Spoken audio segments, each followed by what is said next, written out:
ผู้ว่าราชการจังหวัดแพร่ประกาศเจตนารมณ์ให้จังหวัดแพร่เป็นจังหวัดที่ใสสะอาดสุจริตโปร่งใสตรวจสอบได้ผู้บริหารและเจ้าหน้าที่ของรัฐทุกคนในจังหวัดแพร่ต้องพร้อมใจกันปฏิบัติหน้าที่ด้วยความเป็นธรรมดำรงตนเป็นแบบอย่างที่ดีไม่รับของขวัญของกำนันและไม่เรียกรับผลประโยชน์ทุกชนิดจากการปฏิบัติหน้าที่สุจริตโปร่งใสจังหวัดแพร่ใสสะอาดงดรับงดให้ No gift policyซื้อประกันภัยไม่ต้องรีบแค่เช็คชัดชัวร์ก็ลดเสี่ยง 1. เช็คใบอนุญาตตัวแทนและนายหน้าผ่านเว็บไซต์คปภ. 2. ชัดอ่านใบเสนอขายและรายละเอียดความคุ้มครองกรมธรรม์ประกันภัยให้ครบถ้วน 3. ชัวร์ช่องทางชำระเบี้ยจ่ายตามที่บริษัทรับรองอย่าลืมเก็บหลักฐานไว้ 3 ขั้นตอนง่ายๆสำหรับการซื้อประกันภัยครั้งต่อไปคนกลางโปร่งใสอุ่นใจได้สิทธิ์ครบสายด่วนคปภ. 1186 Line Official @OIC Connect คปภ.คุ้มครองผู้ทำประกันภัยคุ้มครองคุณแค่ 3 ปีความเสียหายจากอาชญากรรมไซเบอร์ของคนไทยพุ่งทะลุถึง 94,000 ล้านบาทหรือเฉลี่ยปีละ 30,000 ล้านบาททุก1ชั่วโมงเราเสียเงินกว่า 3.4 ล้านบาทให้กับมิจฉาชีพออนไลน์โจรไม่เห็นใจคนอาชีพไหนอายุเท่าไหร่สถานะทางการเงินแบบใดหมอพ่อค้านักธุรกิจนักเรียนแม่บ้านข้าราชการเกษียณทุกคนตกเป็นเหยื่อได้เสมอและวันหนึ่งอาจเป็นคุณหรือคนที่คุณรักเพราะจุดอ่อนร่วมของเหยื่อคือความเร่งรีบขาดสติหรือแม้แต่บางครั้งก็เกิดความโลภจนเกินไปอย่าปล่อยให้การกดคลิกเดียวลิงก์เดียวทำให้โจรยิ้มกว้างวันนี้ถึงเวลาแล้วที่คนไทยทุกคนจะต้องร่วมมือกันสร้างภูมิคุ้มกันอาชญากรรมไซเบอร์ช่วยกันหยุดก่อนที่ภัยไซเบอร์จะทำให้คนที่คุณรักและตัวคุณเองกลายเป็นเหยื่อ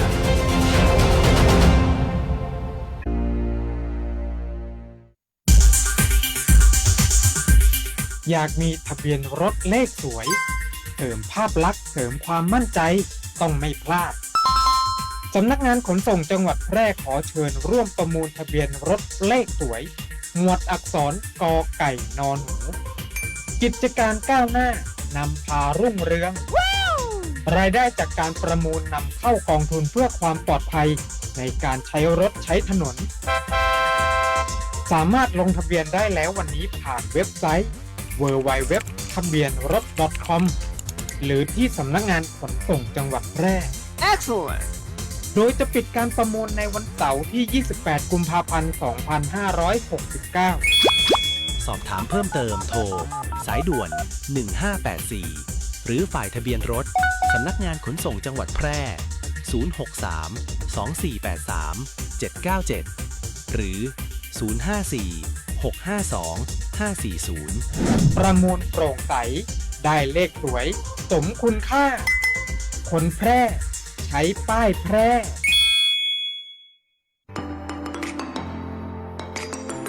ขับขี่ปลอดภัยเมืองไทยไร้อุบัติเหตุด้วยความห่วงใยจากสวท8 FM 91 เมกะเฮิรตซ์คุณกำลังฟัง FM 91 เมกะเฮิรตซ์สวทแพร่ให้ความรู้คู่ความสุขที่นี่สถานีวิทยุกระจายเสียงแห่งประเทศไทยจังหวัดแพร่ส่งกระจายเสียงด้วยระบบ FM สเตอริโอมัลติเพล็กซ์ความถี่ 91 เมกะเฮิรตซ์ จากนี้ไปติดตามรับฟังรายการมองเมืองแพร่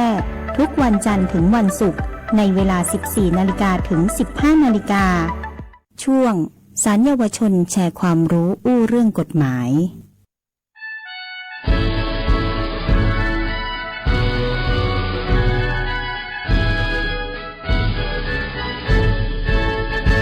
เยาวชนและครอบครัวจังหวัดแพร่จะแน่วแน่แก้ไขบำบัดฟื้นฟูเด็กเยาวชนลูกหลานน่าเอ็นดูเราช่วยอุ้มชูมีผู้รู้ช่วยกันดูแลสอนเยาวชนให้โอกาสเด็กทำผิดพลาดขาดยังคิด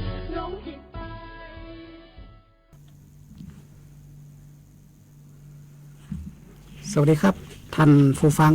ท่านผู้ชมทุกท่านครับวันนี้ขอนำทุกท่านนะครับมาพบกับรายการสารเยาวชนแชร์ความรู้เรื่องกฎหมายนะครับทางสถานีวิทยุกระจายเสียงแห่งประเทศไทยจังหวัดแปรนะครับเนาะ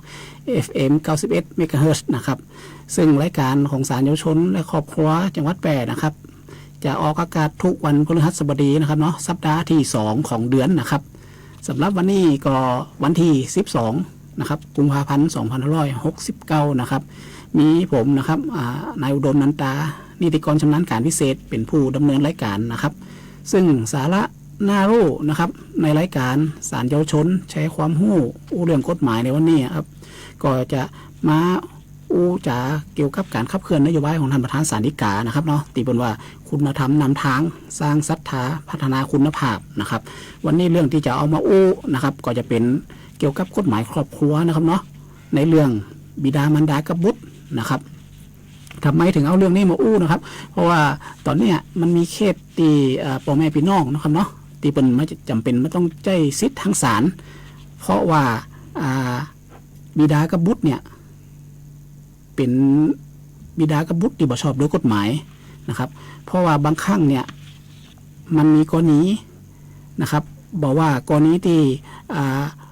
บิดายังมีชีวิตอยู่หรือว่าบิดาเสียชีวิตไปแล้วเนี่ยนะครับกรณีที่บิดาเสียชีวิตเนี่ยที่พบเข้ามาใจสิทธิ์ทางศาลนักก็คือว่ากรณีเนี่ยบิดาเสียชีวิตแล้วก็บิดาเป็นสมาชิกของกองทุนประกันสังคมนะครับเนาะเพิ่นจะมีเงินบำเหน็จตกทอดแก่ผู้ประกันตนที่เสียชีวิตซึ่งเงินบำเหน็จตกทอดเนี่ยจะตกทอดแก่ทายาทนะครับซึ่งเมื่อทายาทเนี่ยไปติดต่อรับเงินตรงนี้ที่ประกันสังคมเนี่ยประกันสังคมเพิ่นจะมีระเบียบเพิ่นจะตรวจสอบนะครับเนาะแล้วเพิ่นตรวจสอบว่าลูกคนเนี้ยนะครับบ่เป็นบุตรที่ชอบด้วยกฎหมายของป่อที่ตายไปแล้วเนี่ยเปิ้นกับบัจจัยเงินให้เพราะมันจะขัดกับระเบียบเปิ้นเพราะบ่เป็นบุตรที่ชอบด้วยกฎหมายซึ่งประกันสังคมเปิ้นจะแนะนำนะครับให้มาใจสิทธิ์ทางศาลนะครับซึ่งเจ้าบ้านเนี่ยก็เข้ามาติดต่ออยู่เรื่อยๆนะครับแต่ว่าก็มีมาวันก่อนก็มีมานะครับซึ่งวันนี้ก็เอามาเนาะเพื่อจะเป็นข้อมูลเป็นประโยชน์กับพ่อแม่พี่น้องนะครับกรณีที่จะเนี่ยจะได้ที่จะทำให้เป็นบุตรที่ชอบด้วยกฎหมายนะครับวันนี้ก็เอามาจ่าให้กับพ่อแม่พี่น้องได้ฟังกันนะครับซึ่งนะครับบิดามารดากับบุตรเนี่ยครับกฎหมายบอกว่าบุตรนะครับที่คลอดจากหญิงนะครับย่อมเป็นบุตรที่ชอบด้วยกฎหมายของฝ่ายหญิงอยู่แล้วนะครับเพราะมันยิงเป็นคนคลอดออกมาครับเนาะแต่นะครับแต่ว่าปัจจัยนะครับที่เป็นบิดาของบุตรดังกล่าวเนี่ยนะครับข้อเท็จจริงยังไม่แน่นอนนะครับกฎหมายเป็นจึงสันนิษฐานเบื้องต้นนะครับว่าชายที่จะเป็นบิดาของบุตรเนี่ยนะครับมันก็จะมีกฎหมายเป็นสันนิษฐานไว้แต่ว่าถ้ากฎหมายสันนิษฐานไว้แล้วเนี่ยถ้าปัจจัยคนนั้นว่าบัจจัยลูกก็สามารถฟ้องปฏิเสธที่จะเป็นบิดาได้นะครับอันนี้กรณีที่ว่าจดทะเบียนสมรสกันนะครับกรณีที่เป็นหญิงปัจจัยเนี่ยจดทะเบียนสมรสกันเนี่ยนะครับบุตรที่เกิดมาเนี่ยจะเป็นบุตรที่ชอบด้วยกฎหมายของแม่หญิงและปัจจัยแต่ถ้าแม่หญิงกับปัจจัยที่อยู่เกี่ยวด้วยกันไม่ได้จดทะเบียนสมรสเนี่ยนะครับบุตรที่ชอบด้วยกฎหมายนะครับจะเป็นบุตรที่ชอบด้วยกฎหมายของฝ่ายหญิงฝ่ายเดียวอยู่นะครับถ้ายังไม่ได้จดทะเบียนสมรสนะแต่ว่าถ้ากรณีที่จดทะเบียนสมรสเนี่ยนะครับมันก็จะเป็นบุตรที่ชอบด้วยกฎหมายของบิดามารดานะครับซึ่งจะมีกรณีได้พ้องได้ผมจะฟังนะครับเนาะอันแรกนะครับก็คือเด็กที่เกิดระหว่างสมรสหรือเกิดภายในเวลา310 วันนับแต่การสมรสสิ้นสุดลงนะครับกรณีว่าสมรสกันจดทะเบียนสมรสปุ๊บเนี่ยเด็กที่เกิดระหว่างสมรสเนี่ยก็เป็นบุตรที่ชอบด้วยกฎหมายของตึงเป็นหญิงปัจจัยแต่ว่าถ้าสมรสกันแล้วนะครับมีการหย่ากันนะครับการสมรสสิ้นสุดลงเนี่ยนะครับแล้วเด็กนั้นเกิดภายใน310 วันนับแต่การสมรสสิ้นสุดลงเนี่ยนะครับกฎหมายเป็นว่าเป็นบุตรที่ชอบด้วยกฎหมายของทั้งสามีและภรรยาทั้ง2 คนนะครับอันกรณีนี่นะครับกรณีนี่หมายความว่ายังผมมีการสมรสใหม่เดียวนะแต่ถ้าสมรสใหม่เดี๋ยวผมจะกันแต่กรณีเนี่ยยากันไปแล้วนะครับในระหว่างนั้นเด็กยังบ่เกิดแต่ว่ายาไปแล้วเนี่ยเกิดภายใน310 วันเนี่ยนะครับกฎหมายเป็นสันนิษฐานว่าเป็นบุตรที่ชอบด้วยกฎหมายของใจ คู่ชายหญิงตียากันนะครับเนาะอันนี้เป็นก็ว่ายกตัวอย่างเนาะกรณีเนี่ยยกตัวอย่างกรณีที่ว่าเป็นบุตรที่ชอบด้วยกฎหมายระหว่างสมรสนะครับกรณีที่ว่าสามีเป็นหมันเนี่ยแล้วภรรยาทำผสมเทียมเนี่ยเด็กคลอดนะครับแล้วก็เด็กคลอดออกมาในระหว่างที่สมรสกันเนี่ยก็ถือกฎหมายว่าเป็นบุตรที่ชอบด้วยกฎหมายของมีหญิงและผู้ชายนะครับซึ่งการทำหมันเทียมเนี่ยผู้ชายก็ต้องมีความยินยอมเลยนะครับว่ามีการทำหมันเทียมทำผสมเทียมนะครับทำผสมเทียมนะครับอันนี้ก็ถือว่ายังเป็นบุตรที่ชอบด้วยกฎหมายของมีหญิงและผู้ชายนะครับกรณีนะครับการสมรสที่เป็นโมฆะแล้วบุตรที่เกิดมาระหว่างสมรสเป็นโมฆะก็ถือว่าเป็นบุตรที่ชอบด้วยกฎหมายของคู่สมรสนะครับกรณีที่กฎหมายบอกว่าที่การสมรสเป็นโมฆะก็คือกรณีที่สมมติเราใช้วิกลจริตจดทะเบียนสมรสกับหญิงนะครับแล้วในระหว่างอยู่กินกันเนี่ยมีการตั้งครรภ์นะครับมีการตั้งครรภ์แล้วคลอดบุตรออกมาแล้วตอนไม่รู้เนี่ยหญิงรู้ว่าใช้วิกลจริตเนี่ยถึงแม้ว่าการสมรสจะเป็นโมฆะมาตั้งแต่ต้นเพราะว่ากฎหมายบอกว่าสมรสแบบนี้มันจะเป็นโมฆะแต่ลูกที่เกิดมาเนี่ยยังเป็นบุตรที่ชอบด้วยกฎหมายของทั้งสองคนนะครับอันนี้เนาะอันนี้ก็ถือว่าเป็นบุตรที่ชอบด้วยกฎหมายกรณีที่เห็นอันเด็กสมรสเป็นโมฆิยะสมรสเป็นโมฆิยะแล้วมีการอยู่กินกันแล้วมีเกิดลูกออกมาเนี่ยนะครับลูกก็จะเป็นลูกที่ชอบด้วยกฎหมายของทั้งคู่นะครับเนาะอันนี้ก็กฎหมายเป็นว่าไว้นะครับแล้วก็อันที่ต่อไปก็คือเด็กเกิดจากหญิงไม้ที่ทำการสมรสใหม่ในเวลาบ่เกิน310 วันเนี่ยนับแต่ว่าขาดจากสมรสเดิมสมมุติว่ายาไปละสิ้นสุดการสมรสไปละเราไปมีไปแต่งงานกับคนใหม่จดทะเบียนสมรสคนใหม่นะครับแล้วบุตรเกิดมาระหว่าง310 วันเนี่ยนะครับกฎหมายเป็นว่าเป็นบุตรที่ชอบด้วยกฎหมายของสามีใหม่แล้วก็ภรรยาที่จดทะเบียนสมรสกันนะครับซึ่งมันจะต่างจากตะกี้นะครับตะกี้ที่ว่าสมรสสิ้นสุดลงแล้วลูกเกิดภายใน310 วันบุตรจะเป็นบุตรที่ชอบด้วยหมายในสามีที่ยากันไปแล้วในกรณีที่ผสมรสนะครับแต่ถ้าสมรสใหม่นี่กฎหมายบอกว่าเป็นสันนิษฐานว่าเป็นของคู่สมรสที่สมรสใหม่นะครับอันนี้ก็คือเป็นบุตรที่ชอบโดยกฎหมายแล้วก็เด็กที่เกิดจากการผสมเทียมก็ถือว่าเป็นบุตรที่ชอบด้วยกฎหมายของชายและหญิงกรณีที่ว่าชายและหญิงเนี่ยจะต้องให้ความยินยอมนะครับให้ความยินยอมนะครับอันนี้ก็เป็นบุตรที่ชอบด้วยกฎหมายกรณีที่ว่าจดทะเบียนสมรสกันแล้วถ้าสมมุติว่าเป็นบุตรที่ชอบด้วยกฎหมายเนี่ยนะครับปจายบ่แน่ใจว่าจะเป็นบุตรของเขาก็จะปฏิเสธบ่ฮับเด็กเป็นบุตรได้ก็นะครับกฎหมายบอกว่าได้ครับนะครับเด็กระหว่างเกิดระหว่างสมรสนะครับบอกว่าสมรสนั้นจะสมบูรณ์หรือบ่สมบูรณ์เป็นโมฆิยะหรือเป็นโมฆะนะครับซึ่งกฎหมายวางข้อสันนิษฐานว่าจะเป็นบุตรที่ชอบด้วยกฎหมายของชายและหญิงนะครับซึ่งชายและหญิงนั่นนะ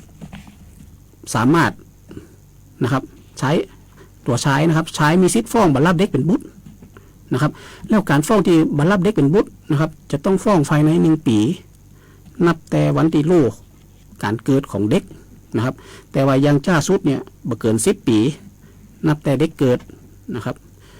ยกตัวอย่างนะครับกรณีสามีเป็นหมันเนาะแต่ภรรยาตั้งครรภ์แล้วคลอดบุตรออกมาเนี่ยนะครับสามีก็สามารถฟ้องบัลลังก์เด็กเป็นบุตรได้นะครับแต่ว่าจะฟ้องได้นะครับสามีคนนั้นจะต้องบ่ไปแจ้งการเกิดนะแล้วบ่ได้ระบุในสูจิบัตรของเด็กที่เกิดว่าตนเป็นสามีถ้าเขาไประบุในสูจิบัตรว่าเขาเป็นบิดาผู้ให้กำเนิดแล้วเนี่ยนะครับเขาจะมาฟ้องปฏิเสธการรับเด็กเป็นบุตรบ่ได้นะครับดังนั้นถ้าสมมติว่าตอนแรกเนี่ยเขารู้ว่าเด็กคนนี้บ่ใช่บุตรของเขาเนี่ยนะครับเขาก็บ่ต้องไปแจ้งการเกิดเพราะถ้าไปแจ้งการเกิดคือเขาใจระบุในทะเบียนว่าเขาเป็นบิดานะครับมาหู้ตอนหลังเนี่ยเขาจะมาฟ้องปฏิเสธการรับเด็กเป็นบุตรบ่ได้นะครับอันนี้กฎหมายเป็นปิดปากไว้นะครับเนาะแล้วถ้าสมมุติว่าเด็กนะครับหู้ที่หลังว่าคนที่ระบุในสูจิบัตรบัตรใจป่อเด็กจะสามารถนะครับฟ้องปฏิเสธความเป็นบุตรนะครับต่อบิดาได้ก็อันนี้เป็นกฎหมายเป็นก็สามารถทำได้นะครับซึ่งเด็กเนี่ยนะครับ ก็จะต้องไปยื่นคำร้องต่อพนักงานอัยการให้พนักงานอัยการนะฟ้องคดีปฏิเสธนะครับการเป็นบุตรจะฟ้องได้ไม่ได้นะครับฟ้องภายใน1 ปีนับแต่วันที่เด็กนั้นบรรลุนิติภาวะนะครับกรณียกตัวอย่างเช่นว่าหญิงตั้งครรภ์แล้วสามีถึงแกกรรมไปละแล้วก็แอบไปจดทะเบียนสมรสกับสามีใหม่แล้วตอนลูกเกิดมาเอาสามีคนใหม่เนี่ยนะครับไประบุในสูจิบัตรแจ้งเกิดว่าเป็นลูกของคนนี้จริงแต่แท้จริงโดยปัจจัยถ้าเด็กหู้มาภายหลังเนี่ยก็เด็กสามารถฟ้องปฏิเสธการเป็นบุตรของบิดาได้นะครับอันนี้ก็ฟ้องภายใน1 ปีนะครับนับแต่ตนเองบรรลุนิติภาวะนะครับเนาะอันนี้กฎหมายเป็นกับเปิดช่องให้ได้ถ้าปอที่ระบุในสูจิบัตรปัจจัยปอแต่นะครับอันนี้ก็เป็นเคสนะครับตีว่าจดทะเบียนสมรสกันแล้วกรณีที่ถ้าบัตรได้จดทะเบียนสมรสกันเหรอนะครับชายหญิงอยู่กินด้วยกันนะครับบัตรได้จดทะเบียนสมรสปัจจุบันนี้มีเยอะครับเพราะว่าปัจจัยก็มีหญิงบางคนเนี่ยนะครับเขาก็บอยากจดทะเบียนสมรสเพราะว่าบางครั้งทำกิจกรรมทำนิติกรรมบางอย่างเนี่ยเกี่ยวกับที่ว่าจะต้องไปทำนิติกรรมเกี่ยวกับการกู้ยืมกันอย่างถ้าจดทะเบียนสมรสเนี่ยมันก็ยุ่งยากเกี่ยวกับการถือความยินยอมอย่างบางคนอยู่กินด้วยกันสามีภรรยาแต่บัตรได้จดทะเบียนสมรสนะครับปัจจุบันนี้มีเยอะนะครับแล้วก็ลูกที่เกิดมานะครับถ้าบิดามารดาบัตรได้จดทะเบียนสมรสเนี่ยเปิ้นว่าบุตรเนี่ยจะเป็นบุตรที่ชอบด้วย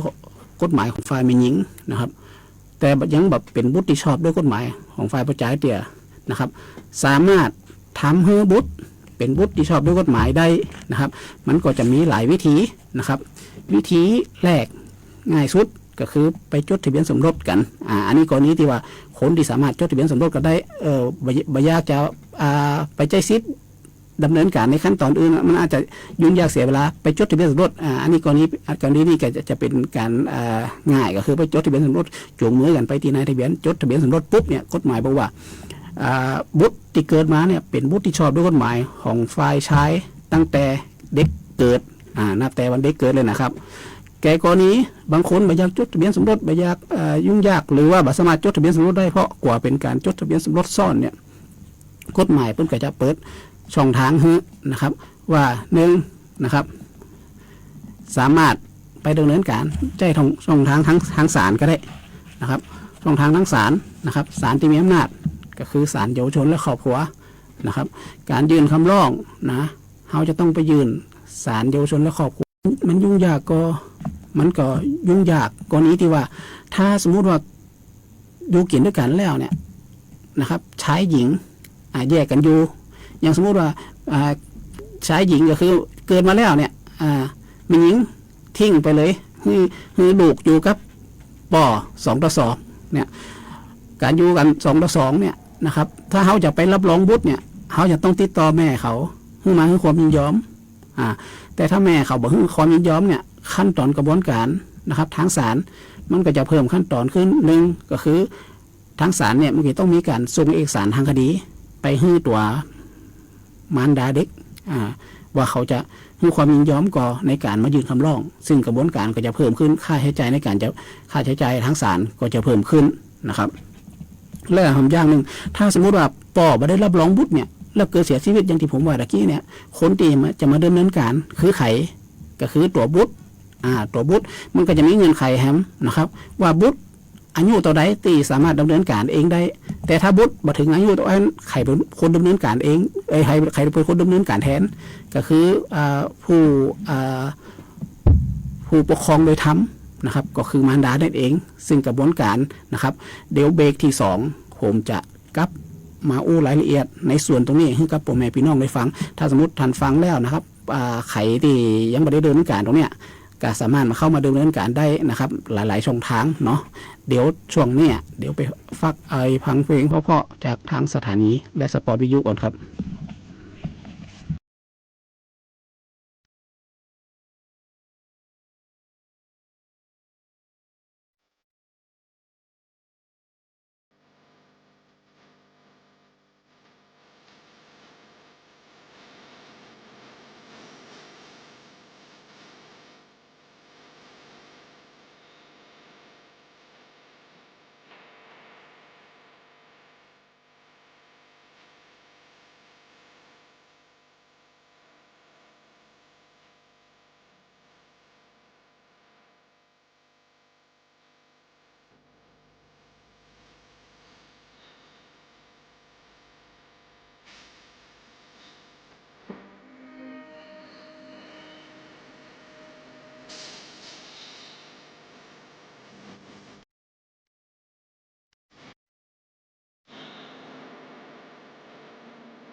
ศาลเยาวชนและครอบครัวจังหวัดแพร่ได้ตระหนักถึงปัญหาความรุนแรงในครอบครัวและการปฏิบัติต่อเด็กโดยมิชอบด้วยกฎหมายจึงดำเนินโครงการส่งเสริมระบบการช่วยเหลือผู้ถูกกระทำความรุนแรงในครอบครัวการปฏิบัติต่อเด็กโดยมิชอบด้วยกฎหมายและการประสานสร้างเครือข่ายหน่วยงานที่เกี่ยวข้องจัดให้มีการลงนามบันทึกข้อตกลงว่าด้วยความร่วมมือเพื่อการประสานงานระหว่างศาลเยาวชนและครอบครัวจังหวัดแพร่กับศูนย์ดำรงธรรมจังหวัดแพร่ตำรวจภูธรจังหวัดแพร่สำนักงานพัฒนาสังคมและความมั่นคงของมนุษย์จังหวัดแพร่บ้านพักเด็กและครอบครัวจังหวัดแพร่และโรงพยาบาลแพร่เพื่อพัฒนาระบบการช่วยเหลือผู้ถูกกระทำความรุนแรงในครอบครัวการปฏิบัติต่อเด็กโดยมิชอบด้วยกฎหมายในการขอรับความคุ้มครองผ่านกระบวนการทางศาลหากท่านพบเห็นหรือตกเป็นผู้ถูกกระทำความรุนแรงสามารถแจ้งความประสงค์ในการขอรับความคุ้มครองผ่านกระบวนการทางศาลได้ผ่านช่องทางดังต่อไปนี้ 1. แจ้งผ่าน Google Form แบบแจ้งความประสงค์ที่ศาลจัดส่งไปยังสถานีตำรวจภูธรในจังหวัดแพร่ทั้ง 18 สถานีโรงพยาบาลในจังหวัดแพร่ทั้ง 8 แห่งศูนย์ดำรงธรรมจังหวัดแพร่และสำนักงานพัฒนาสังคมและความมั่นคงของมนุษย์จังหวัดแพร่หรือหน้าเว็บไซต์ศาลเยาวชนและครอบครัวจังหวัดแพร่ 2. ผ่านทางไลน์แชทบอทหน้าเว็บไซต์ศาลเยาวชนและครอบครัวจังหวัดแพร่ 3. แจ้งความประสงค์ณศาลเยาวชนและครอบครัวจังหวัดแพร่หรือสอบถามข้อมูลเพิ่มเติมได้ที่ 054-533-487 ความรุนแรงยุติได้ด้วยตัวเราครอบครัวและสังคมศาลเยาวชนและครอบครัวจังหวัดแพร่ขอเป็นส่วนหนึ่งในการยุติความรุนแรงด้วยการให้การคุ้มครองสวัสดิภาพผู้ถูกกระทำความรุนแรงในครอบครัวการปฏิบัติต่อเด็กโดยมิชอบด้วยกฎหมายผ่านกระบวนการทางศาลขอบคุณค่ะ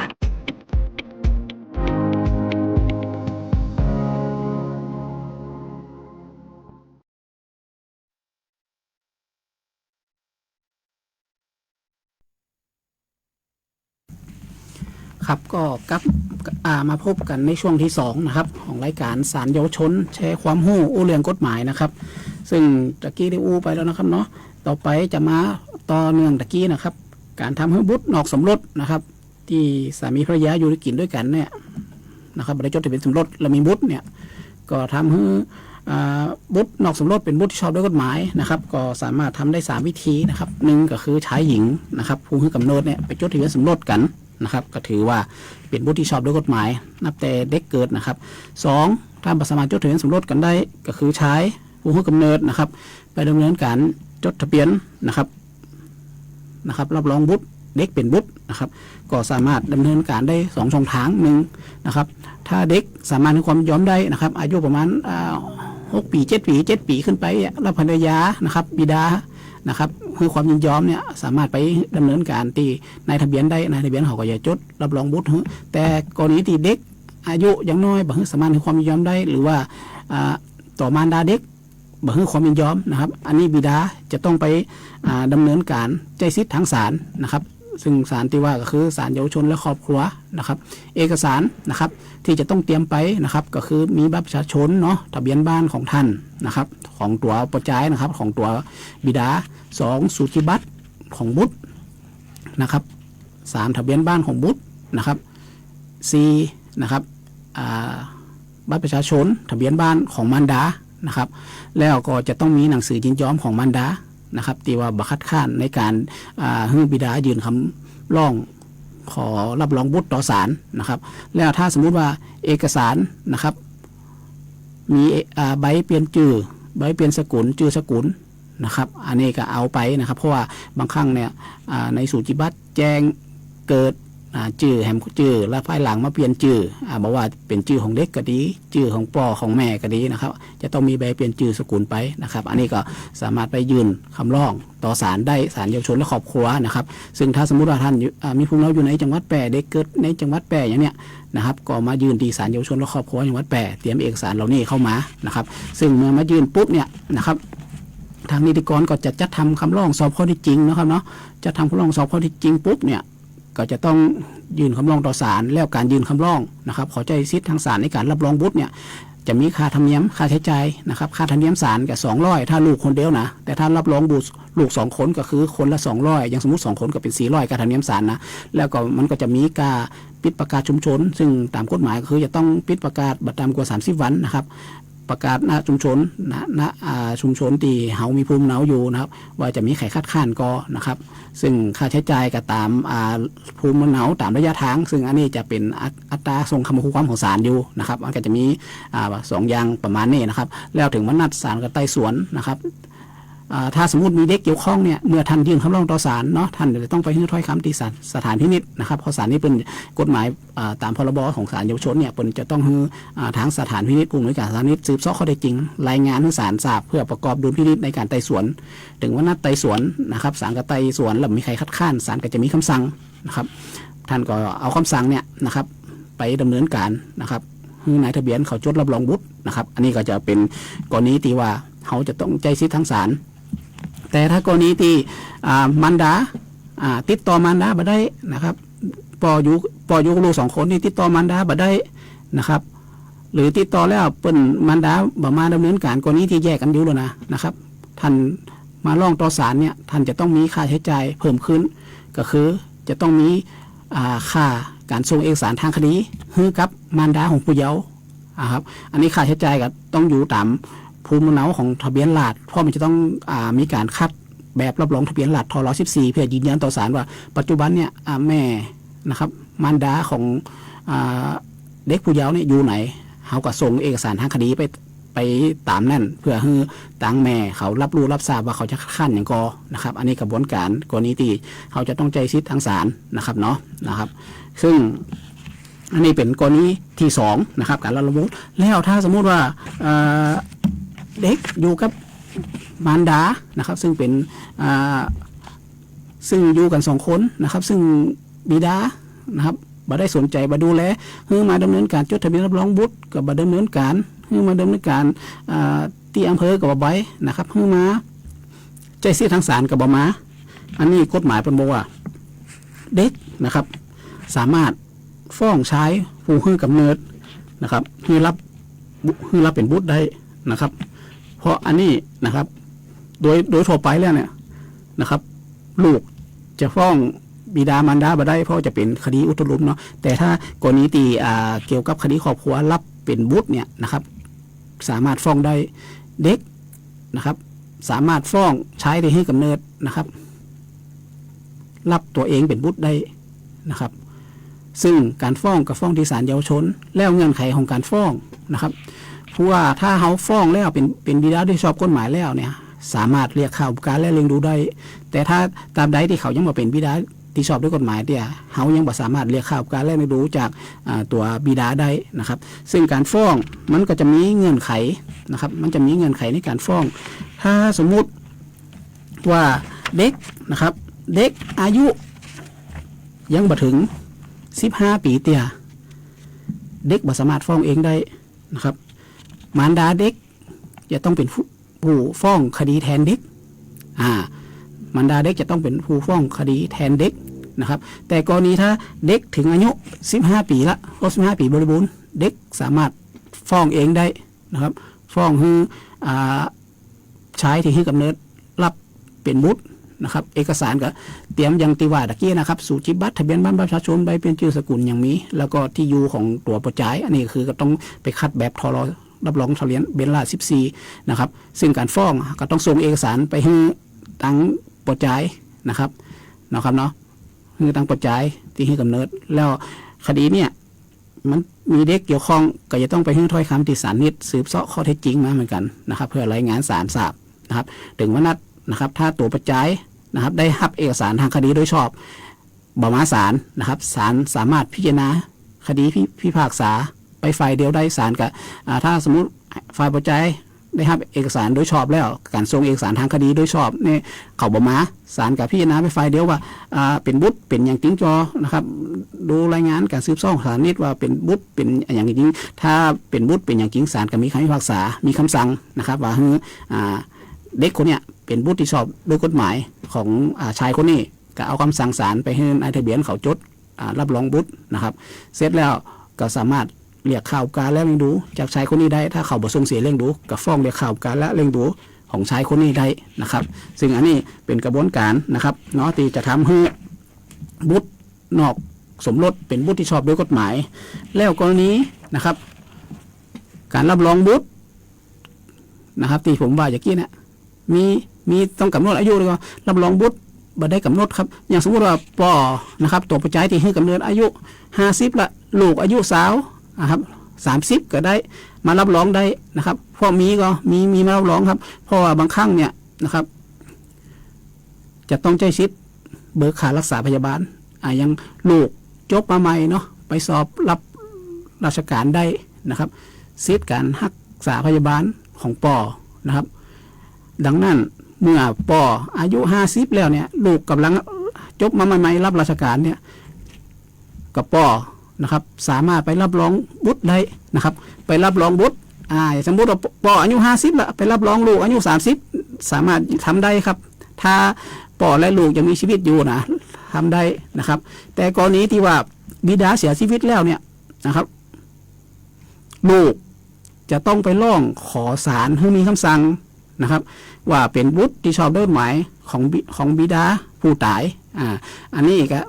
ไปยื่นคำร้องได้ที่ศาลเยาวชนนะครับกรณีนี้มีมาเยอะช่วงหลังๆนี่นะครับเพราะว่าเข้าประกันสังคมแล้วเป็นมีเงินบำเหน็จทอนเนาะไปติดต่อรับประกันสังคมแล้วประกันสังคมก็คือมาใจซีทางศาลนะครับการใจซีทางศาลเนี่ยเอกสารที่จะต้องเตรียมมันจะต้องเยอะขึ้นนะครับเอกสารที่ต้องเตรียมคือหนึ่งสูจิบัตรของคนที่จะมาร้องนะครับสูจิบัตรประชาชนทะเบียนบ้านเนี่ยถ้าไปเปลี่ยนชื่อสกุลก็เอามาแล้วถ้าสมมุติว่ามารดาของตัวบุตรเนี่ยยังมีชีวิตอยู่มารดาจะต้องมือความยินยอมใบมรณบัตรของบิดามันจะต้องไปคัดทะเบียนครอบครัวว่าบิดาก่อนตายเนี่ยบ่ได้สมรสกับไผเพราะว่าถ้าได้สมรสเนี่ยได้สมรสกับไผนะครับเป็นมีทายาทอันนี้เขาจะต้องส่งเอกสารทางคดีให้กับคู่สมรสใหม่ตัวเพราะว่าการขอเป็นบุตรผู้ตายเนี่ยมันจะเกิดสิทธิ์ในการรับมรดกนะครับแล้วเอกสารที่ต้องเตรียมเพิ่มแถมก็คือบิดามารดาของผู้ตายก็คือปู่กับย่าของคนที่จะมายื่นคำร้องเนี่ยว่าเปิ้นยังมีชีวิตอยู่ก็ถ้าเปิ้นยังมีชีวิตอยู่เปิ้นจะต้องให้ความยินยอมโดยบัตรประชาชนหรือบ้านเปิ้นแต่ถ้าเปิ้นเสียชีวิตไปทั้งคู่ก็ต้องมีใบมรณบัตรนะครับซึ่งเอกสารขั้นตอนมันก็จะต้องเยอะขึ้นนะครับถามว่ายุ่งยากก็ถ้าเอกสารครบบ่ยุ่งยากครับก็มายื่นคำร้องกับเช่นเคยครับการยื่นคำร้องปุ๊บเนี่ยศาลก็จะต้องเมื่อไต่สวนก็เสียค่าธรรมเนียมศาลนะครับแล้วกรณีที่ว่าคนที่มายื่นคำร้องเนี่ยเป็นผู้เยาว์ถ้าอายุถึง15ปีก็ยื่นเองได้แต่ถ้าอายุบ่ถึง15ปีนะครับมารดาจะต้องเป็นคนยื่นแทนนะครับยื่นแทนนะครับแล้ว การยื่นขอเป็นผู้ตายเนี่ยกฎหมายเป็นวางหลักไว้เลยจะต้องยื่นภายใน1 ปีนับแต่บรรลุนิติภาวะนะครับแต่มันก็ยังมีกฎหมายเปิดช่องให้นะครับว่าถ้าคนเกินกว่านั้นเนี่ยสามารถยื่นได้ถ้าบ่มีใครคัดค้านก็นี่ศาลก็สามารถมีคำสั่งได้นะครับซึ่งการขอเป็นผู้ตายเนี่ยนะครับที่ผมพบปัญหายุ่งยากก็คือว่า1เอกสารอย่างสมมติว่าปู่ย่าได้บนตายไปเมื่อหาเอกสารไม่ได้เขาก็ต้องไปดำเนินการรับรองมาว่าเป็นเสียชีวิตจริงนะครับซึ่งอันนี้ก็จะเป็นภาระนะครับของบุตรนะครับที่จะมายื่นคำร้องเนี่ยนะครับขั้นตอนมันก็จะเพิ่มนักขึ้นนะครับแต่ว่าเมื่อเอกสารครบแล้วมายื่นที่ศาลนะครับศาลก็ไต่สวนนะครับถ้าเป็นเด็กต้องไปที่ถ้อยคำศาลนิดแต่ถ้าบรรลุนิติภาวะละกับบัตรต้องไปที่ศาลนิดนะครับถึงวันนัดศาลกับไต่สวนเอกสารที่ศาลไต่สวนในวันนัดเนี่ยท่านจะต้องเตรียมเอกสารตัวจริงมาทุกครั้งนะครับศาลจะดูจากเอกสารตัวจริงต้นฉบับซึ่งเอกสารสำเนาเนี่ยท่านก็แนบมาตอนที่ยื่นฟ้องแต่ว่าตัวจริงเอามาในวันนัดนะครับซึ่งการนัดพิจารณาเนี่ยนะครับศาลยังเปิดช่องว่าถ้าสมมติทำงานอยู่ต่างจังหวัดบัสะดวกมาศาลก็เนี่ยศาลเบิ่งก็จะมีการนัดพิจารณาคดีออนไลน์อันนี้ก็อยู่ที่ความประสงค์ของตัวผู้ร้องว่าประสงค์จะให้ศาลนัดไต่สวนแบบไหนจะมาศาลเองก็สะดวกหรือว่าจะไต่สวนออนไลน์อันนี้ก็อยู่ที่ความสะดวกของผู้ร้องซึ่งปัจจุบันเนี่ยคดีประเภทเนี่ยนะครับการใช้สิทธิทางศาลเข้ามาเยอะเพราะว่าประชาชนบางครั้งเป็นบ่ฮู้เนาะว่ามันจะมีเกิดกรณีที่จำเป็นต้องใช้สิทธิทางศาลเนี่ยแต่ถ้ากรณีที่อยู่เนี่ยนะครับพ่อแม่เขายังมีชีวิตอยู่ตอนนี้เขาอายุเกิน7 ขวบแล้วเนี่ยนะครับแนะนำว่าให้ไปจดทะเบียนรับรองบุตรที่อำเภอเพราะว่าอีกหน่อยเนี่ยมันจะมีความยุ่งยากในการดำเนินการต่างๆนะครับเพราะว่าการดำเนินการนะครับบางครั้งเนี่ยช่องทางศาลมันจะมีมาตรฐานระยะเวลาในการดำเนินการตามขั้นตอนตามกฎหมายนะครับว่าเมื่อยื่นคำร้องปุ๊บมันจะต้องมีการประกาศไต่สวนมันจะมีระยะเวลาดำเนินการไม่ใช่ว่ามาวันนี้จะเอาคำสั่งนี่มันบ่ได้นะครับดังนั้นก็ฝากพ่อแม่พี่น้องเนาะถ้าสมมติว่าอยู่กินกันด้วยกันแล้วเนี่ยไม่ได้จดทะเบียนสมรสตอนนี้ลูกเขาใหญ่ละเห็นมัธยมมาอย่างละกับไปจดทะเบียนรับรองบุตรเนี่ยครับเพราะว่ามันก็จะทำให้บุตรเป็นบุตรที่ชอบด้วยกฎหมายเห็นน้อยถ้าสมมติว่าเขาเป็นอย่างไปเนี่ยลูกก็บ่ต้องมายุ่งยากในการดำเนินการขั้นตอนตามกฎหมายอันนี้ก็ฝากประชาสัมพันธ์ไว้นะครับเนาะเกี่ยวกับการทำให้บุตรนอกสมรสเป็นบุตรที่ชอบด้วยกฎหมายนะครับก็น่าจะประมาณนี้นะครับอันนี้วันที่12ละเดี๋ยวทำ2 วันนะครับวันที่13 14 กุมภาก็เป็นวันวาเลนไทน์เนาะทางบ้านเฮาว่าวาเลนไทน์ก็วาเลนไทน์ก็เกี่ยวกับเด็กเยาวชนก็คือวันนี้จะมาเอามาฝากเป็นไงคิดฝากเตือนเนาะตอนอื่นจะไปในเรื่องนั้นเนี่ยขอเล่าวัดวันวาเลนไทน์กันว่ามันมาเป็นมาได้จะได้เนาะวาเลนไทน์ก็เกิดขึ้นนะครับเพื่อระลึกถึงนักบุญนะครับเซนวาเลนไทน์นะครับเนาะผู้ได้รับโทษประหารซึ่งเป็นโดนประหารในวันที่14 กุมภาพันธ์คริสต์ศักราช270นะครับเพราะในยุคนั้นมีกฎหมายของโรมนะเป็นห้ามไม่ให้มีการแต่งงานของพวกคริสเตียนนะครับแต่เส้นวาเลนไทน์เนี่ยยังแอบจัดงานแต่งงานให้กับคู่รักนะครับของคริสเตียนจนถูกจับขังนะครับและรับโทษนะครับโดยคณะที่ถูกคุมขังเนี่ยครับเส้นวาเลนไทน์เนี่ยก็พบรักกับสาวตาบอดซึ่งเป็นลูกของผู้คุมนะครับเนาะโดยความรักและคำอธิษฐานของเขานะครับพระเจ้าทรงโปรดให้ตาของสาวคนรักนั้นหายเป็นปกตินะครับแต่เมื่อความนี้ลงลูกกับหูกับกษัตริย์นะครับเนาะเส้นวาเลนไทน์จึงถูกประหารนะครับโดยการตัดศีรษะนะครับสมัยนั้นนะต่อมาเมื่อคนทราบเรื่องราวเนาะจึงเกิดความประทับใจนะครับก็เลยเอายึดถือวันที่14 กุมภาพันธ์ของทุกปีเป็นวันแห่งความรักหรือว่าวันวาเลนไทน์นั่นเองนะครับซึ่งวาเลนไทน์เนี่ยนะครับเป็นวันของความรักนะครับมันเป็นต่างของยุโรปนะแต่ของเขาเนี่ยมันก็สามารถรักกันได้ทุกวันนะครับซึ่งคนที่เปิดทรงมาฮักเฮาโดยบ่มีหมดอายุด้วยเงื่อนไขคือพ่อแม่นะครับดังนั้นก็ฮักพ่อแม่ให้นักนะครับเนาะแล้วก็เด็กวัยรุ่นนะช่วงวาเลนไทน์เนี่ยนะครับบางคนก็เฝ้ารอรุ่นว่าจะได้ฮับดอกไม้ได้อย่างกอยเนี่ยแล้วบางคนนะครับซึ่งวาเลนไทน์เนี่ยบางคนเป็นความเชื่อผิดๆนะครับมันจะมีสุ่มเสี่ยงไปในเรื่องเกี่ยวกับการกระทำความผิดเกี่ยวกับเพศนะครับโดยเฉพาะวัยรุ่นนะครับเมื่อวันวาเลนไทน์เนี่ยวันหนึ่งความรักบางคนคิดว่าจะมอบความรักมอบกายให้คนรักบางคนคิดผิดเนี่ยแล้วก็ไปกระทำในกรณีที่เขายังเป็น เด็กเป็นเยาวชนเป็นวัยรุ่นอยู่ซึ่งมันจะมีความผิดตามกฎหมายในเรื่องเกี่ยวกับการกระทำชำเราการพรากผู้เยาว์นะครับมันไอความผิดตรงเนี้ยถ้าบิดามารดาเป็นล่วงลูกเนี่ยนะครับเปิ้นก็จะแจ้งความดำเนินคดีกับเขาได้กับสุ่มเสี่ยงนะครับเด็กนักเรียนเด็กเยาวชนเนี่ยนะครับโดยเฉพาะเด็กที่อายุบ่เกิน15 ปีเนี่ยนะครับบอกไว้เลยว่าถึงแม้ว่าเด็กนั้นเขาจะยินยอมนะครับยินยอมไปนะครับเพราะว่าถ้าบ่เกิน15ยอมบ่ยอมกับพิษนะครับอันนี้ก็เป็นสุ่มเสี่ยงดังนั้นฮักกันก็คืออยู่ในขอบเขตนะครับเนาะอยู่ในขอบเขตของกฎหมายแล้วก็บางคนไปแอบฮักเขานะครับไปเฝ้ามองไปติดตามมันก็จะมีความผิดแถมนะครับซึ่งกฎหมายใหม่เป็นบังคับใช้นะครับเกี่ยวกับการคุกคามทางเพศนะครับไปเฝ้าติดตามไปเฝ้าดูไปแอบดูอย่างเนี้ยมันก็จะผิดความผิดตามคุกคามทางเพศนะครับอันนี้ก็ฝากเนาะน้องๆเยาวชนนะครับฮักกันเป็นสิ่งดีๆนะครับฮักในฐานะเพื่อนฮักฐานะแฟนก็ได้แต่ว่าขอให้อยู่ในขอบเขตนะครับคือพ่อแม่เป็นรับรู้โดยนะครับบ่ใจว่าชวนเป็นออกชวนลูกเป็นออกไปโดยพ่อแม่เป็นรับรู้เนี่ยเขามีความผิดฐานพรากผู้เยาว์นะครับพรากผู้เยาว์นะครับซึ่งมันก็จะมีความผิดตามกฎหมายนะครับแล้วถ้าเป็นคดีคุกคามทางเพศถ้าอายุบ่เกิน15 ปีเนี่ยนะครับมันยอมความบ่ได้ตัวเนาะอันนั้นก็มันจะมีผลเสียต่ออนาคตของเฮานะครับซึ่งถึงแม้ว่ากฎหมายเด็กและเยาวชนนะครับถ้าคนที่กระทำผิดเป็นเด็กเยาวชนเนี่ยถึงแม้ว่ากฎหมายเพิ่นจะมุ่งแก้ไขเบิ้ลฟูจริงแต่เฮาก็จะต้องมีกระบวนการในการที่จะแก้ไขเบิ้ลฟูนะครับทำให้เฮามี เสียเวลาเสียโอกาสต่างๆนะครับดังนั้นบักกระทำความผิดกฎหมายดีที่สุดนะครับเนาะก็ฝากในเรื่องวาเลนไทน์ด้วยนะครับรักก็คือรักพ่อแม่รักอันนี้ดีที่สุดครับรักบริสุทธิ์เนาะแต่รักเปื่อนรักนี่ก็รักได้นะครับก็เป็นแง่คิดในวาเลนไทน์ที่เอามาฝากกันนะครับซึ่งนอกจากนี้นะครับช่วงนี้นะครับศาลเยาวชนได้ดำเนินการ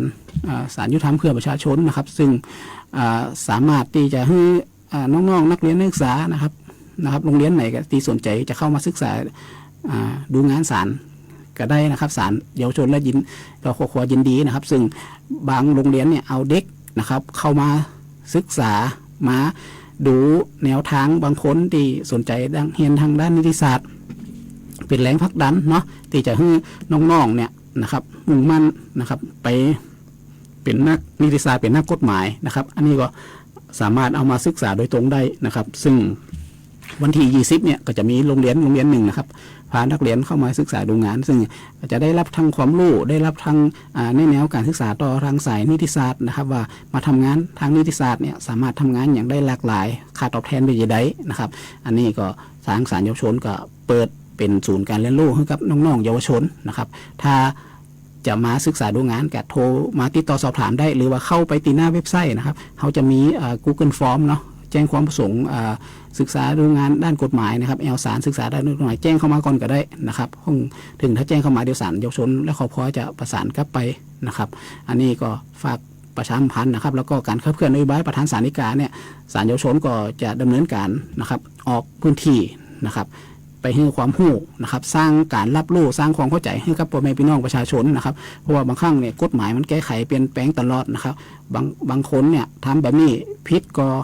ทำแบบนี้ถูกก็นะครับซึ่งกฎหมายเกี่ยวกับเพศก็มีการแก้ไขเรื่องคุกคามทางเพศเนี่ยมันเหมือนแต่ก่อนบ่ได้นะที่ว่าบ่ได้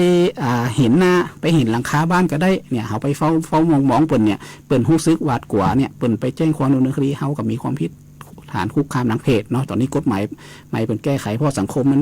บริบทของสังคมเปลี่ยนแปลงไปก็ฝากประชาสัมพันธ์กับพ่อแม่พี่น้องด้วยนะครับเรื่องหนึ่งตามสปอร์ตวิทยุตะกี้นะครับเกี่ยวกับความรุนแรงในครอบครัวนะครับการปฏิบัติต่อเด็กโดยบ่ชอบเนี่ยนะครับเมื่อเขาพบเห็นหรือว่าคนที่ประสบพบเจอเนี่ยเปิ้นบ่ฮู้นะครับเปิ้นบ่ฮู้ไปเนี่ยช่องทางไหนมาดำเนินไหนมาที่ศาลเยาวชนก็ได้นะครับถ้าสมมติว่ามีการกระทำความรุนแรงในครอบครัวท่านไปลงบันทึกประจำวันไว้เอาเอกสารมาติดต่อศาลเยาวชนนะครับศาลเยาวชนจะทำการคุ้มครองสวัสดิภาพคนในครอบครัวนะครับถ้าสมมติว่าบุคคลในครอบครัวเปิ้นติดเหล้าติดยานะครับศาลเยาวชนและครอบครัวเพิ่งส่งไปบำบัดล่าสุดนี่ก็ส่งไปบำบัดที่ศูนย์ธัญลักษณ์ที่เชียงใหม่นะครับไปแก้ไขบ้านในเรื่องการติดยานะครับก็สามารถทำให้ครอบครัวอยู่อย่างสงบสุขนะครับอันนี้ก็เป็นหน้าที่หนึ่งในการคุ้มครองสวัสดิภาพซึ่ง การคุ้มครองสันติภาพเราทำ MOU ไว้กับหลายหน่วยงาน ซึ่งเดี๋ยวต่อไปเนี่ยก็จะมีการนัดประชุมเชิงปฏิบัติการนะครับว่าแต่ละMOU ที่ทำไว้เนี่ยนะครับมันมีปัญหาข้อขัดข้องติดไขใดเพื่อจะคุ้มครองสิทธิเสรีภาพของคนในครอบครัวนะครับอันนี้ก็จะมีการประชุมเพื่อบูรณาการร่วมกันว่าการแก้ไขแบบเนี้ยนะครับทำให้พ่อแม่พี่น้องได้รับประโยชน์ที่สุดเนาะก็ฝากว่าเมื่อเขาพบเห็นแล้วอย่านิ่งดูได้นะครับเนาะก็ช่วยกันดูแลสังคมนะครับเพราะว่าเดี๋ยวสังคมปัจจุบันเนี่ยนะครับของเขาเป็นคนทั่วไปเนี่ยเป็นคนอารมณ์ร้อนนะครับบอกว่าดูเขาขับขี่รถบนท้องถนนเนาะก่อนตอนเนี้ยคนอารมณ์ร้อนจะเยอะนะครับน้อยดังนั้นก็การใช้ชีวิตนะครับเขาต้องใช้ชีวิตระมัดระวังนะครับฝากด้วยนะครับเรื่องความรุนแรงการโดยบัตรต่อเด็กโดยประชอบนะครับศาลเยาวชนเป็นหนึ่งหน่วยงานนะครับที่จะดำเนินการคุ้มครองสวัสดิภาพนะครับอันนี้ก็ขอฝากพ่อแม่พี่น้องประชาชนโดยตัวนะครับก็สำหรับการดำเนินรายการวันนี้นะครับก็ได้มาถึงช่วงสุดท้ายของรายการละนะครับก็ศาลเยาวชนและครอบครัวนะครับต้องขอบคุณทุกท่านนะครับติดตามรับฟังรับชมนะครับก็หากมีข้อสงสัยอยากได้รับคำปรึกษาก็โทรไปได้ที่ศาลเยาวชนนะครับ0545333487ได้ในวันเวลาราชการนะครับแล้วก็วันนี้กับผมอุดมนันตาขอจบการดำเนินรายการไหวเพียงเต่าอี้นะครับแล้วก็มาพบกันใหม่ครับนะครับในวันพฤหัสบดีที่12มีนาคม2569เวลาเดิมครับ 14-15 นาฬิกาก็ท้ายนี้ขอกล่าวคำว่าขอบคุณและสวัสดีครับ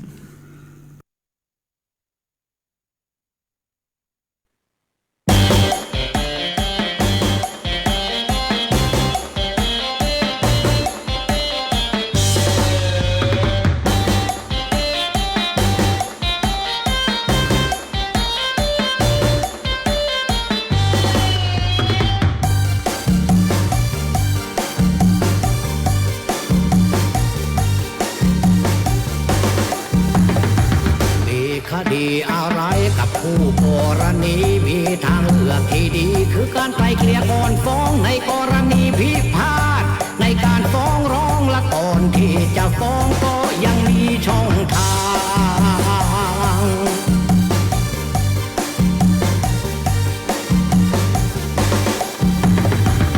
สำนักส่งเสริมงานตุลาการมีกระบวนการมีขั้นตอนสะสางไม่ยุ่งยากซับซ้อนมีความเป็นกลางยื่นคำร้องหลายช่องทางใช้เวลาไม่นาน